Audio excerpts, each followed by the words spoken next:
Chères royautés, les gens de reine, les demoiselles d'honneur, messieurs l'abbé et les membres du conseil, mesdames et messieurs les invités, mesdames, messieurs, en tant que délégué des...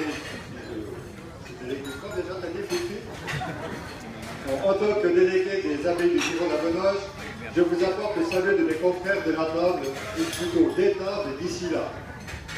En tant que représentant des 11 abbayes, 6 à Lucini, Crissier, Gange, Échandor, Écublanc, Launay, Crébranche, Prie, Roland, Romanel et Saint-Sulpice, je me suis posé la question de qu'est-ce qui caractérise l'abbaye du Giron.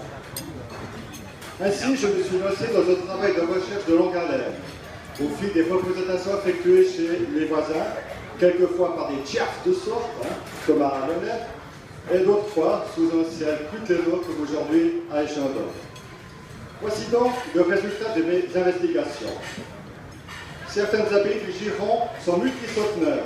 Dans la plus ancienne du Giron, celle de Gange, fondée en 1585, alors que d'autres sont nées au cours du XXe siècle, dont la plus jeune, Launay, créée en 1981, et puis comme l'a relevé un de mes orateurs précédents, il y a celle de Launay, celle de Échandor, pardon, on est à peu près au milieu, puisqu'elle a été née en 1803. La fête de l'abbaye est certainement, dans certains lieux, la manifestation villageoise que les habitants attendent depuis des mois, alors qu'à d'autres places, il s'agit d'un événement parmi tant d'autres de l'important agenda culturel de la commune. Chaque abbaye s'est forgé sa propre tradition, ou est en passe de créer de nouvelles ou de remettre au jour certaines qui avaient disparu. Par exemple, les cloches remises au roi à Launay, ou la jacotte, chère à votre ancien abbé président, ou encore le tir à l'arbalète de Gange. Et même, entre Gange et Échandor, nous avons une tradition commune, à savoir le rendez-vous des bannières et des conseils sous le pont de la Benoche, le lundi à 11h. À ce propos, je vous invite à venir en bas et voir l'apéro avec nous. Certaines abbayes, pour pas dire la plupart, sont résolument en baston féminin, contrairement à ce que très bien Mme Caron, alors que d'autres ont ouvert leur porte aux dames. Même toutes ces abbayes ne sont pas dans le même district, puisque nous sommes répartis en 3 districts différents. Certaines abbayes ont conservé l'organisation de leur fête sous clotilde, d'autres ayant préféré ont dû se rendre sur une salle. Enfin, dans certains villages, tous les municipaux se font un devoir d'être membres de l'abbaye de leur commune, à l'image de notre major de table du jour, alors que d'autres préfèrent se rendre tout ça comme invité, mais n'osent pas, car ne veulent pas faire partie de cette abbaye. En fait de dénominateur commun, je n'ai trouvé que des différences, à l'image des communes hébergeant nos abbayes. Et si justement, ces différences n'étaient pas ceci qui caractérisaient les abbayes du Giron.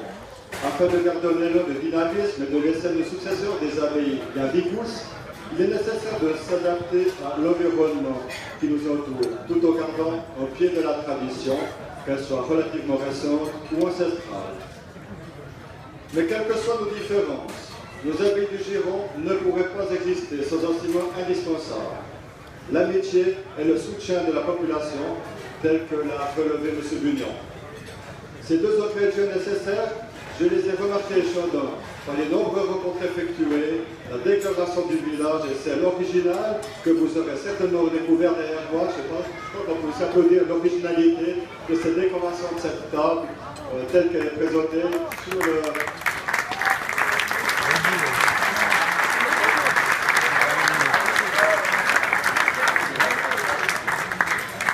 Chers amis d'Échandor, les délégués du Giron ont toujours un grand plaisir à grimper sur la colline et en leur nom, je tiens à vous remercier pour votre chaleureux accueil et le travail accompli au premier lieu par votre conseil, mais également par le reste des confrères, la jeunesse et la population.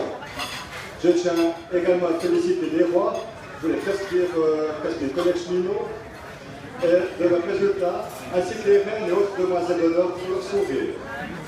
Pour conclure, et en hommage, je me suis permis de reprendre et d'adapter légèrement la coda de la chanson La petite fête villageoise de Gilles, qui, j'avoue aujourd'hui, a lieu à Échandor.